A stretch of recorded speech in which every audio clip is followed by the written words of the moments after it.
सोलापूर दिनांक 21 ऑगस्ट 2026। पंतप्रधान आवास योजनेअंतर्गत देशातील महत्त्वाकांक्षी व पथदर्शी गृहप्रकल्प म्हणून साकारलेल्या रे नगरच्या प्रलंबित बीज भांडवलासाठी 250 कोटी रुपयांची तरतूद, तसेच गोदूताई परुळेकर महिला विडी कामगार वसाहतीतील मलनिसारण, सांडपाणी व घनकचरा व्यवस्थापन, रस्ते, स्मशानभूमी आणि विमा/ESI दवाखान्यासह अत्यावश्यक नागरी व पायाभूत सुविधांसाठी आवश्यक निधी उपलब्ध करून देण्यासाठी महाराष्ट्र शासनाकडे ठोस व निर्णायक शिफारस करण्यात येईल, अशी ग्वाही महाराष्ट्र विधिमंडळ अंदाज समितीचे अध्यक्ष माननीय अर्जुन खोतकर यांनी दिली। रे नगर आणि गोदूताई परुळेकर नगर येथील प्रलंबित प्रश्न तातडीने मार्गी लावण्यासाठी मुख्यमंत्री व उपमुख्यमंत्र्यांसोबत संयुक्त बैठक घेण्याबाबतही आपण पुढाकार घेऊ।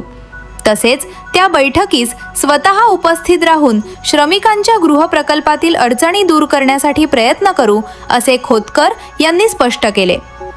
सोलापूर दौऱ्यात गोदूताई नगर व रे नगरची पाहणी केल्यानंतर त्यांनी जिल्हा प्रशासन तसेच महाराष्ट्र शासनाच्या संबंधित अधिकाऱ्यांना आवश्यक सूचना दिल्या। मुख्य प्रवर्तक तथा माजी आमदार नरसय्या आडम मास्तर यांच्या नेतृत्वाखालील शिष्टमंडळाने शुक्रवार दिनांक 21 ऑगस्ट रोजी माननीय अर्जुन खोतकर यांची भेट घेऊन विविध मागण्यांचे निवेदन सादर केले। यावेळी कामगारांच्या वतीने त्यांचे भव्य स्वागत व यथोचित सत्कार करण्यात आला। रे नगरचे बीज भांडवल तातडीने उपलब्ध करण्याची मागणी पंतप्रधान आवास योजनेअंतर्गत रे नगर फेडरेशनच्या माध्यमातून साकारण्यात आलेल्या या महत्त्वाकांक्षी गृहप्रकल्पाचा हस्तांतरण सोहळा माननीय पंतप्रधान नरेंद्र मोदी यांच्या हस्ते पार पडला आहे। मात्र लाभार्थ्यांच्या हिश्शापोटी राष्ट्रीयकृत बँकांमार्फत उपलब्ध करून दिले जाणारे गृहकर्ज सध्या मंजूर होत नसल्यामुळे प्रकल्पाच्या पुढील कामांवर परिणाम झाला आहे। त्यामुळे निर्धारित कालावधीत प्रकल्प पूर्ण करण्यासाठी शासनाने बीज भांडवलापोटी 250 कोटी रुपये उपलब्ध करून द्यावेत। तसेच प्रकल्पाअंतर्गत निश्चित करण्यात आलेल्या पायाभूत व नागरी सुविधांसाठी आवश्यक निधी तातडीने उपलब्ध करून द्यावा, अशी मागणी शिष्टमंडळाने केली। गोदूताई नगरातील 10,000 विडी कामगार कुटुंबांच्या मूलभूत सुविधांचा प्रश्न मौजे कुंभारी, तालुका दक्षिण सोलापूर, जिल्हा सोलापूर येथील गोदूताई परुळेकर नगरमध्ये सुमारे 10,000 विडी कामगार कुटुंबे वास्तव्यास आहेत।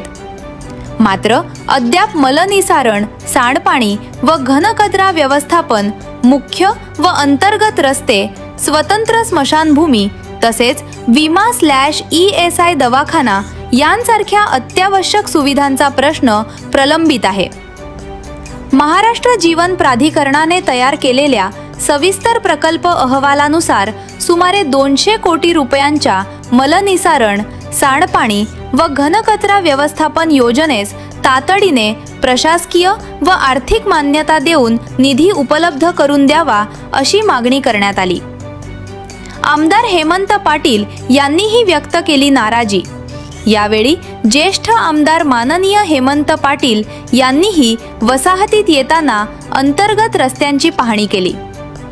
रस्त्यांची झालेली दुरवस्था पाहून त्यांनी आडम मास्तर यांच्याकडे, माझ्यासारख्या आमदाराला येथे येताना त्रास होतो तर सामान्य नागरिकांचे काय हाल होत असतील, असा सवाल उपस्थित केला।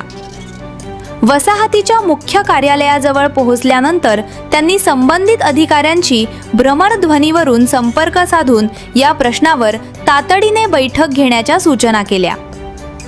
यावेळी गोदूताई परुळेकर महिला विडी कामगार गृहनिर्माण संस्थेच्या अध्यक्षा सुनंदा बल्ला, फातिमा बेग, रे नगर फेडरेशनच्या अध्यक्षा नलिनीताई कलबुर्गी, सचिव युसुफ शेख मेजर, ॲडव्होकेट अनिल वासम, गजेंद्र दंडी यांच्यासह संस्था पदाधिकारी, संस्थेचे सर्व पूर्णवेळ कार्यकर्ते, वसीम मुल्ला, बापू साबळे, अप्पाशा चांगले, हसन शेख, नरसिंग बुगले, बालाजी तुम्मा, राजेंद्र गेंट्याल, चंटी बिटला आदींसह नागरिक मोठ्या संख्येने उपस्थित होते।